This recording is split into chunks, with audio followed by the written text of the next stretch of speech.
Hi, everybody. And welcome to District 3. You can see a little bit behind me, beautiful space, and I hope you all have a chance to come and visit. Yes, I'm a head coach at District 3. That means that I coach a lot of the teams here and involved in other coaching activities. And I'm here to tell you more about my own personal journey and to answer any of your questions. So I start many years ago when I was a master's and then PhD student at the Life Science Center, the Hebrew University in Jerusalem, Israel. That's where I am from. And I was working at the Department of Plant Physiology, doing my own research with a beloved professor, and enjoying life in general. But at some point during my PhD, I figured that this is not what I want to do for the rest of my life, and I'm not passionate enough about working in the labs, and decided to leave to what I called the real world, into the industry and the business side of things. It took me a while. It's not a decision that I made from one day to the other. It took about a year until I decided to leave in the middle of my PhD and moved and found a position in the marketing department of a small startup in Tel Aviv that was developing solutions, video solutions for several markets, including the medical, minimally invasive world. These were exciting times. I'm talking about the mid-90s in Israel, where the startup world started to get traction and to become more sort of well-known, in Israel at least. And I decided that if I'm going to switch, to start from the bottom up, meaning to actually work in a startup to see how, if I like it, and if it's something that I want to continue doing. At the same time, I did my MBA in Tel Aviv, because at the time, it's not the same anymore, but at the time, if I wanted to be taken seriously in the business world, I had to sort of accomplish and finish an MBA degree. So I did that for several years and found that I'm really enjoying myself. And at some point, while working at the startup, I figured that I want to start my own startup. And I hooked up with another coworker from the company, and we started working on what became Symbionics. We identified, and we sort of were exposed to an issue that involved the methods of how surgeons train on minimally invasive procedures. These are procedures where you insert a tube into the body, and you're looking at the screen to sort of in a remote way to do your operations. And there was no actual way to train on these procedures besides cadavers and animals, and actually most of the training was done on patients. So we set up to develop simulators, virtual reality simulators, to train surgeons to do minimally invasive procedures. I was, of course, it had nothing to do with my world as a biologist in the labs.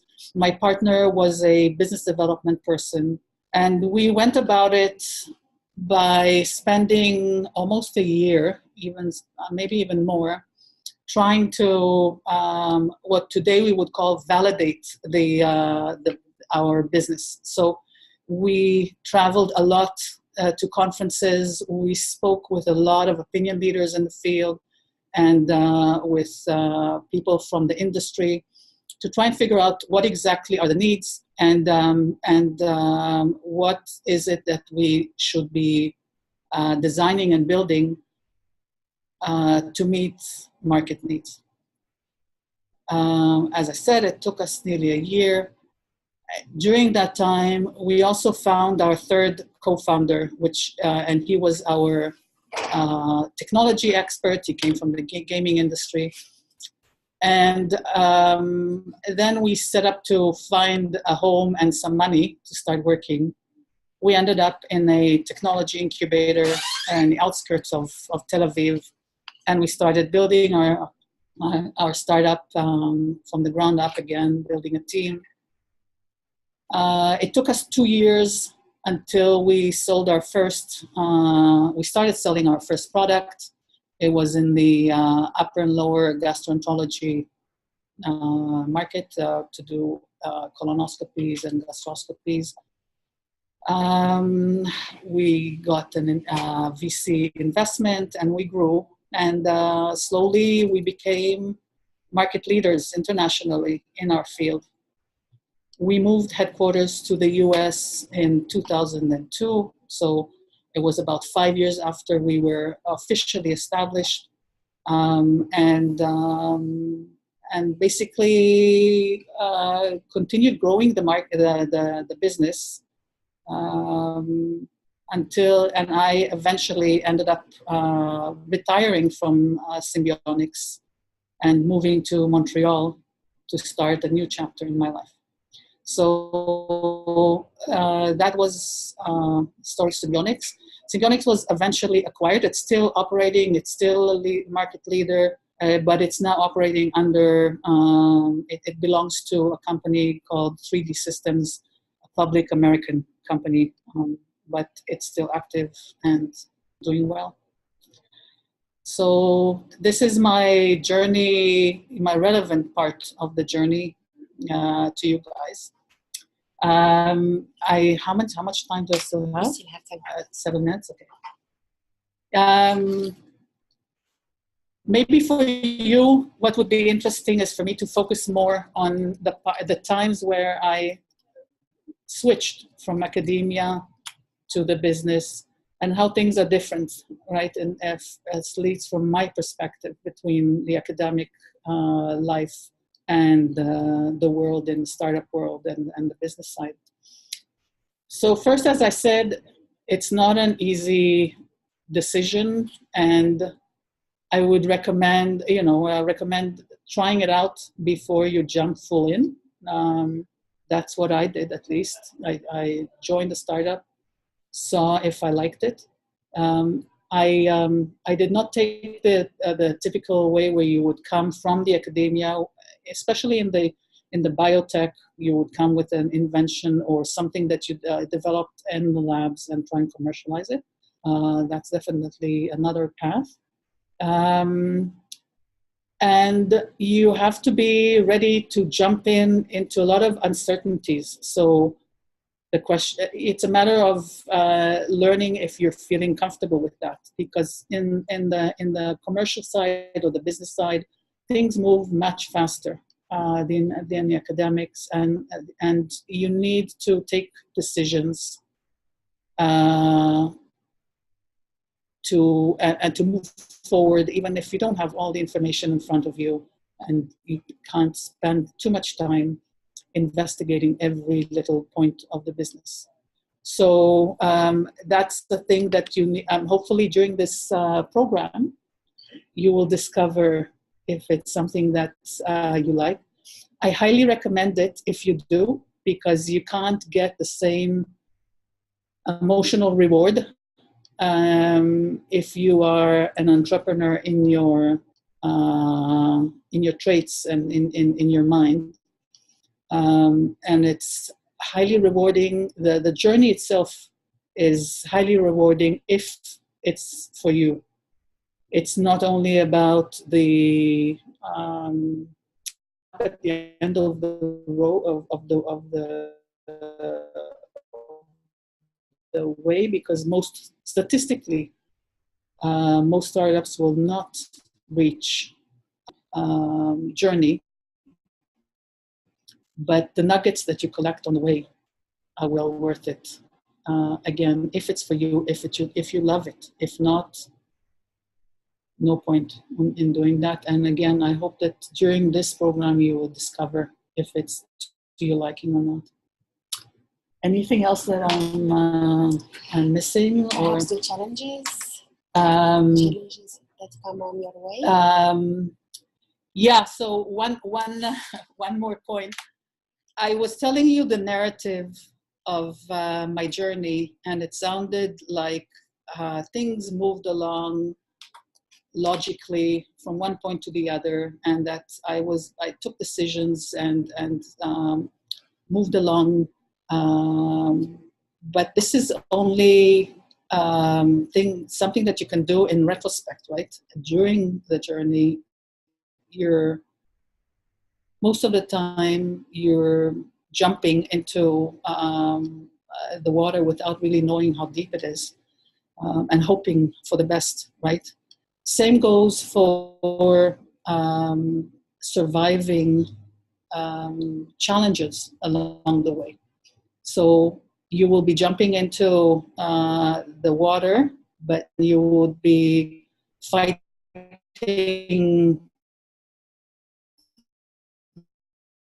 the current.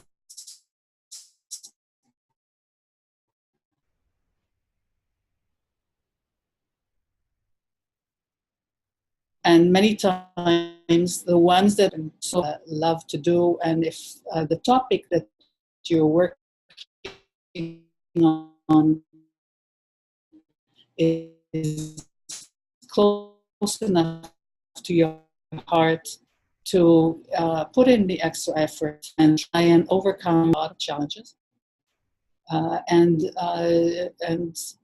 try and enjoy the journey. It's fun. So we have already one question. Hello and thank you. I was wondering about starting a startup and being a parent of young children. Is that feasible? So interestingly enough, that's what I did. During I think I gave birth to my son approximately 2 years or a year and a half after we started Symbionics. And it was full steam ahead with a baby. I used to travel with him as a small package to conferences in the US and all over the world. It is really hard, but it's possible. It's a matter of how you arrange your life and your schedule. It's a matter of personal choices. There's no right or wrong with that. Another question, do you feel you had any quality of life during the process? Absolutely. I mean, the quality of life came for me from the experience itself. One of the biggest motivations for me to start the startup was that I could choose who I'm going to be working with. And we created a little family amongst our team. And the experiences and the friendships were incredible. So a lot of the quality of life for me came from working in the startup, but I definitely had time for friends and family. We're just very, very busy. Thank you for answering my question. I have another one. Can you tell us how you met your co-founders? Yes. So, as I said, my initial co-founder was a coworker that I met at the startup where I was working in the marketing department.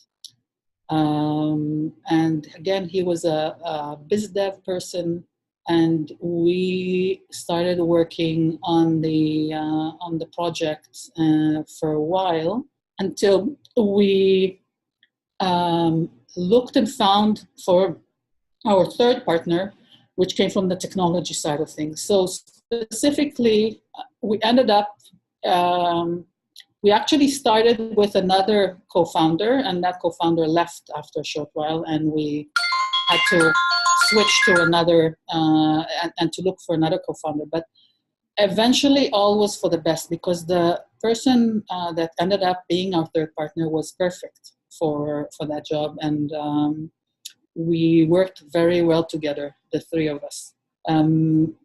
He was someone that I knew from the neighborhood, from university. He was actually married to a friend of mine, and we were from the same high school. So I knew him loosely from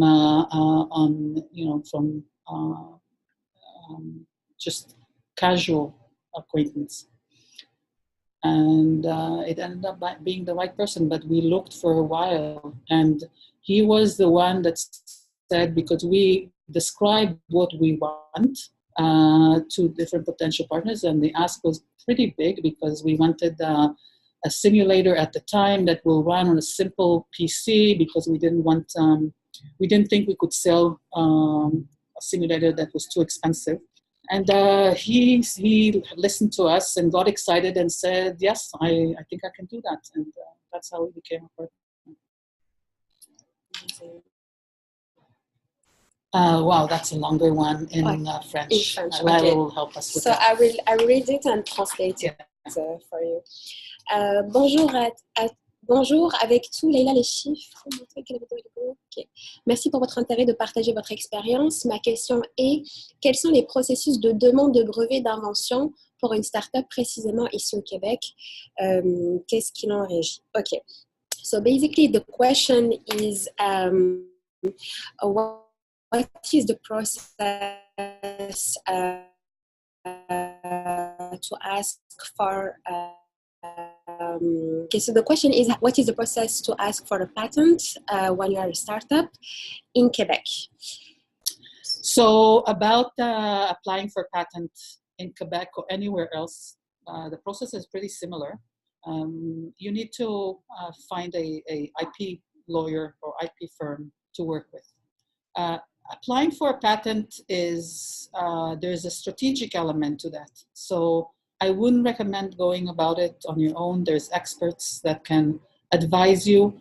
It's still, you can still do a lot of the grunt work, meaning writing the application itself, but how to go about it, what's the best strategy, when to apply, because you're gonna be applying for a provisional at first, and you don't want to do it too early. You don't want to do it too late in your startup life. These are questions for experts in the field, and you need to find one that you trust and that you want to work with. Thank you for sharing your experience. It's very insightful. Thank you very much. If you were to do it again, what things you would avoid doing or do them in a different manner? That's a good question. I think there's a lot of little things that I would do better. I think that maybe I would do better the part where I would be more careful with contracts with venture capitalists. That's one thing. I would be maybe more sort of I don't know. I don't have. It's a lot of little details that I would have done differently. I don't think I would do something drastically different. And I actually, after moving to Montreal, I actually worked on a new startup. And I figured after a while that I wasn't passionate enough about it. Maybe I don't know. It was a few years of attempting to build something new in a different field, and I would not do it again unless I am completely immersed and love what I'm doing.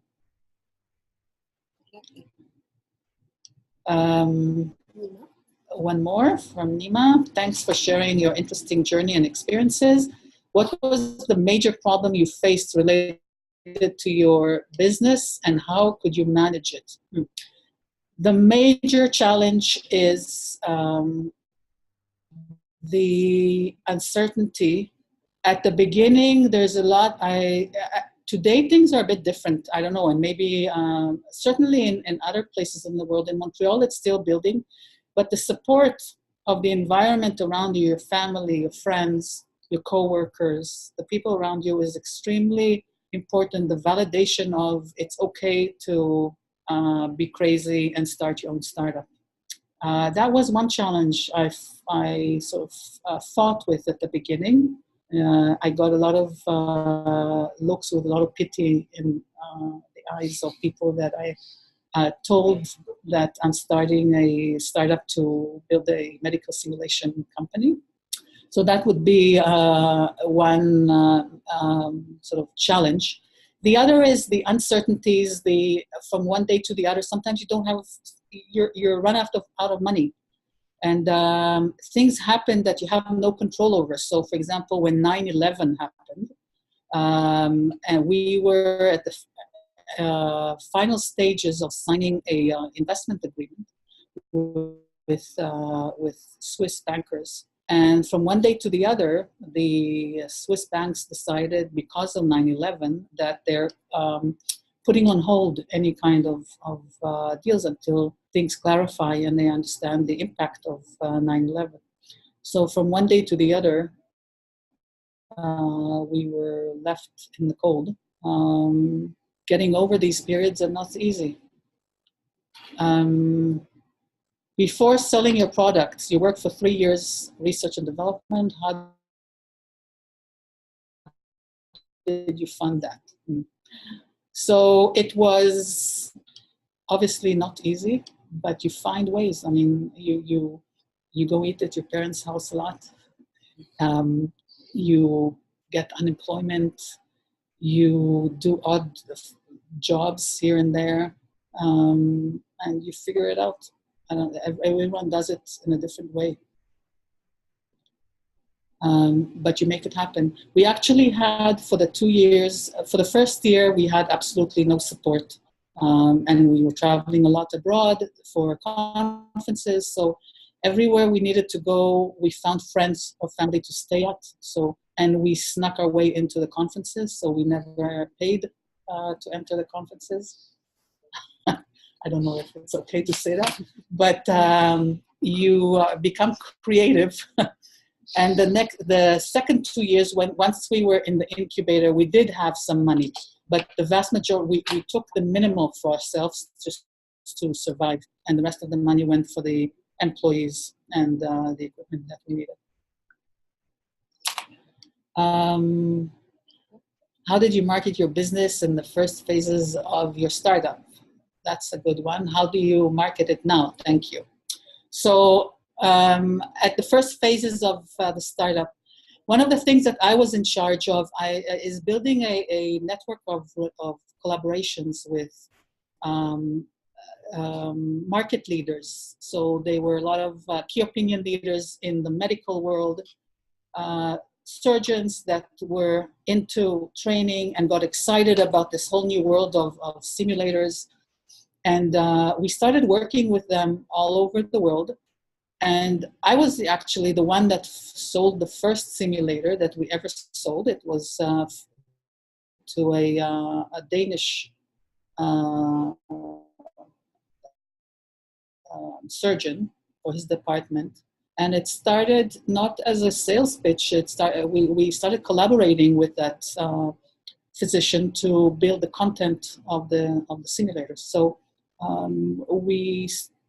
we started with our easiest, sort of the ones that got excited. So these are what you would call later on, and I'm sure you'll learn that during the validation. It's your beachhead market, the early adopters, the one that get especially excited about what you're doing. And you find them by talking to a lot of people and searching until you find. How do you market it now? How does Symbionics market it now? I'm no longer in Symbionics. Symbionics has distributors around the world and a sales force that sells in North America. So it's a different story now. Now it's an established company. It's no longer a startup. Thank you for sharing your story. It was really inspiring for me. I was wondering if you ever had doubts about your decision on leaving academia after so many years. So the true answer for me is no. I had no doubts about leaving the academia. I had doubts, of course, about the path that I'm choosing and where am I going with it, but the choice to leave academia was a good one for me. Um,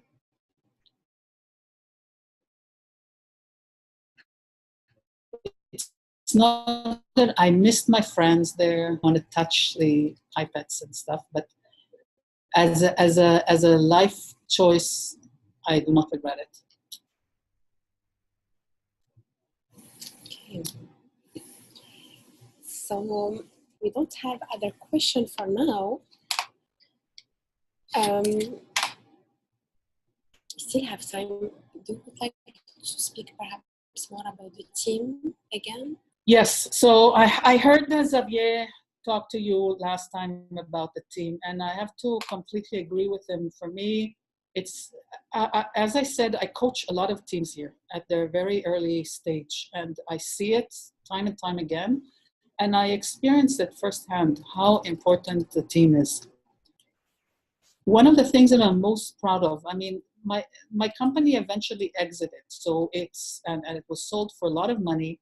So externally, you would consider that as the sort of the reward and the success factor for Symbionics.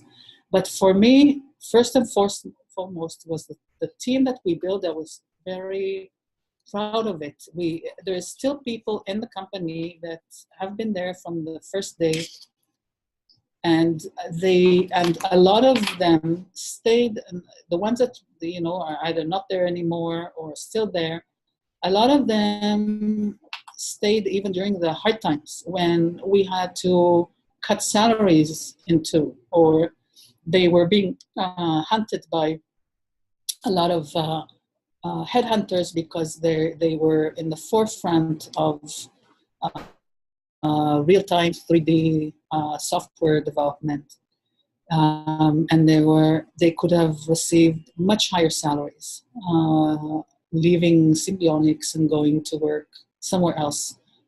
So, and the team, so the team that you build and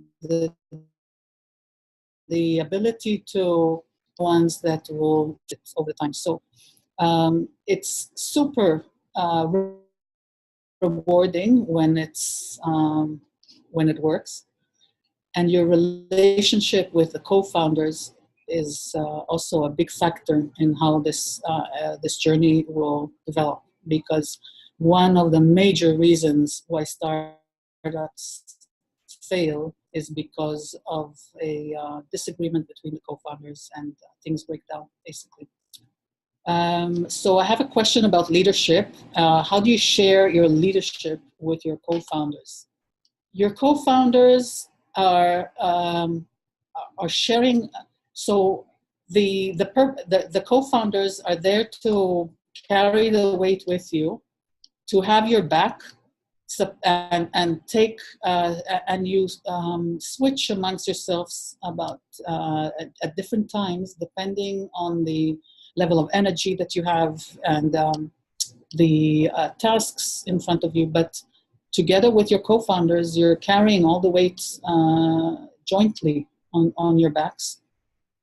It doesn't have to be always equal. It's really like a marriage in many ways. It doesn't have to be equal, but you have to be, if there's trust there and shared values, then the leadership is shared by all co-founders. How did you share the equity of the company with your co-founders? So we had a philosophy. What part of our philosophy was we all have to have equal shares. So as I said, we originally co-founded only two, myself and the co-founder, and Our third person joined only after we were accepted into the technology, into the incubator about a year and a half later. But still, we decided that we're going to give him part of our shares to make it so that each one of us had equal amount of shares. That was our choice to make at the time. Perfect. So,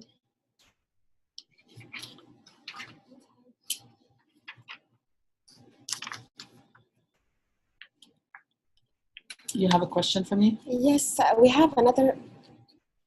Did you offer equity? Oh, we have another question from Anaïs. Mm-hmm. So, did you offer equity to some of your employees? Yes, of course. Your employees, especially at the early stage, are full partners, and I highly recommend that you treat them as partners. That there's transparency, and they understand exactly what's happening, and they obviously need to get equity in the form. Typically, it's done as there's a special package of options that is built for the employees to give, and that's there's a whole method behind that I won't go into. And today there's all kinds of ways to do it in a more objective way, because it's always a question how much is fair, and there's resources that I'm sure you'll get during the course to help you with that, to figure out what is considered fair and how much this. But eventually, remember, you're people working with people, and it's a lot about emotions and perceptions. So you may be perceiving things one way, and another person may be perceiving things another way. You need to talk to each other and figure out how to find the best way for you to move forward. Great. We have another question from Marie Lafay. So I'm starting up with my husband, and so it's just the two of us for now. We want to get 3 more family members on board, and we don't care to share equity in equal part, but we want to remain the leaders of this project. What is your suggestion how to proceed? First, I would suggest that you build a path with whoever you want to join, so it's clear what will happen if things are going well, and how would you separate if things don't go well. About the leaders, it's a matter of part of it has to do with shares, but not all of it. It has to do with what is your role in the company, right? And it's a bit of a complex question. There's not one way to proceed. Another question to do about this. Again, was our choice and our philosophy to be very transparent. I still believe in that way.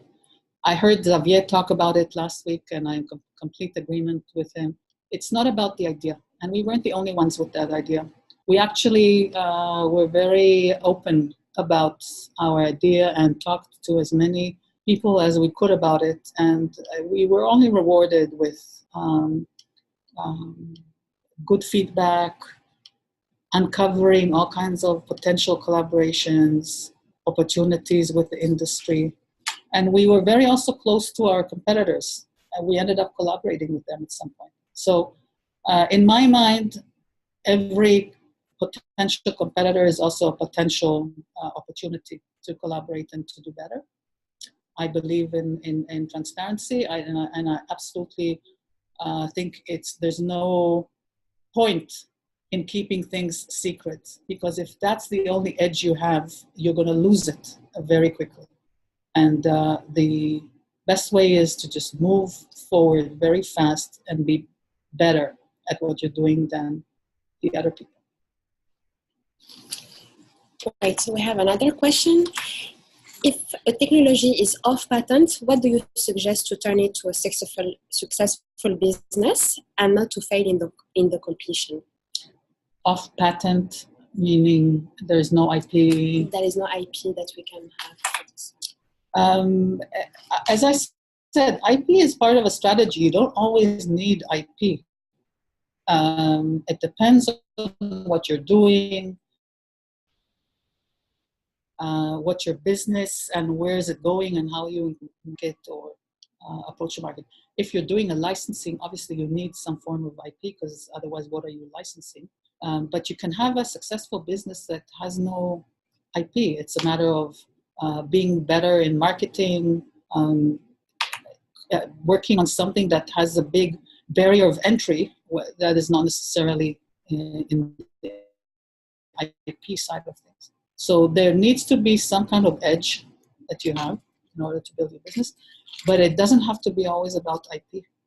And typically it's not also about the price, because when you're thinking, okay, my business will be, I'll do the same like the others, I'll just sell it cheaper, you'll typically lose in that because there'll be other bigger players that can sort of push you out on the market. I have another question here. I just find it is so interesting that so many of these big companies that started as little startups, do you feel the challenge between startups and established companies? I'm not sure what you're asking exactly, but obviously there is a difference between big companies and startups. Big companies need startups because they're not equipped to be agile and go in. They're not always equipped to be quick on their feet and adopt new technologies and come up with new innovations. So big companies, for sure, in the biopharma and the medical world,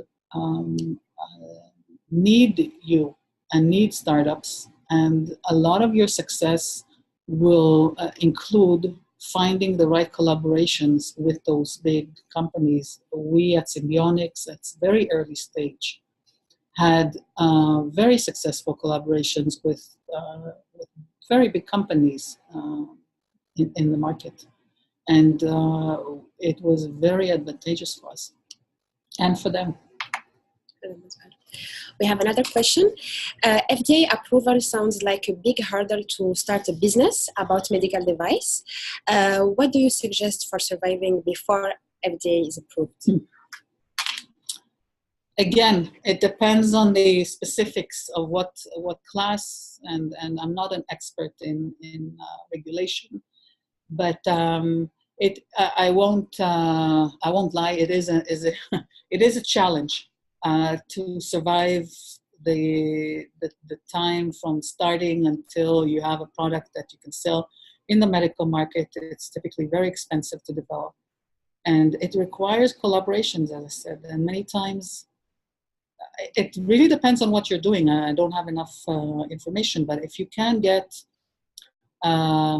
proof of concept that will get the interest of some major industry players that have the money to support you, and they have more than money. They have other in-kind ways to support you. I would highly recommend that. There are VCs, early stage VCs in this world. There's not a lot of money there, but not a lot of players there, but they do exist. There's a lot of grants, and you somehow make it happen. So we have a last question. What is the advice that you can give for someone that begins the startup journey? It's a really unique journey, and it's a hard one. I won't lie about that one. So my advice to you is what you're doing right now is perfect. You're going through this FRQ program. If you can start slowly and see if you like it. And if you're too stressful and you're not sleeping at night and you're constantly doubting your choices and you're not enjoying the everyday, and your little sort of successes along the way, then it's not for you. It's not for everyone. So check before you jump all in if this is for you or not. That's great. We have two more questions. This one is long. Okay. In addition of starting up myself, I was recently asked to run someone's company. I guess I didn't believe the offer. I guess I suffered a lot from imposter syndrome. That's a good one. So I'll stop here right away. We all have that imposter syndrome. I am in my 50s, and I still have feeling sometimes like I'm an imposter, although I have a lot of experience in many ways. So we don't always know what we're doing, and we're just doing our best. And as you progress in life, you just discover how much you don't know. So live with it. The imposter syndrome will stay there. Obviously, you have to have some level of know-how and experience in order to do your job. So it's finding the right balance that matters and being honest about it. And it's okay not to know everything, right? You surround yourself by people who know better than you in certain aspects, and you build a good team. In the end, I agreed to consult for this company and to also dip my toe in what they do. Do we have suggestions on how to overcome anxiety and build confidence? I think I talked a bit about the anxiety. If you are suffering from that all the time, then ask yourself if you can change what you're doing. I think I have the capabilities. I'm just a little risk averse. Again, as I said, this world is not for everyone, and it's not a judgment call. Everyone is good at something. Find what you're good at. Find what makes you excited and happy, and focus on that. Don't try and force yourself into something that you're not. I think this will resonate a lot with other women, maybe. So the women, the woman aspect of things. Again, it's actually something that I experienced when I was in the academia. I didn't experience it at all, I have to say. The environment that I was working with was, I think, gender blind. I came out into the startup world, and I won't, again, it is there, the bias, but using it as a reason to succeed or not, I do not identify with that. You can succeed as a woman, and everyone has their own little things to overcome, right? It's not only gender. So I don't see any reason why women should be, less successful as entrepreneurs. Actually, the statistics shows other way. So women, especially mixed teams, I think, right? Statistically, are considered statistically have the most chances of succeeding.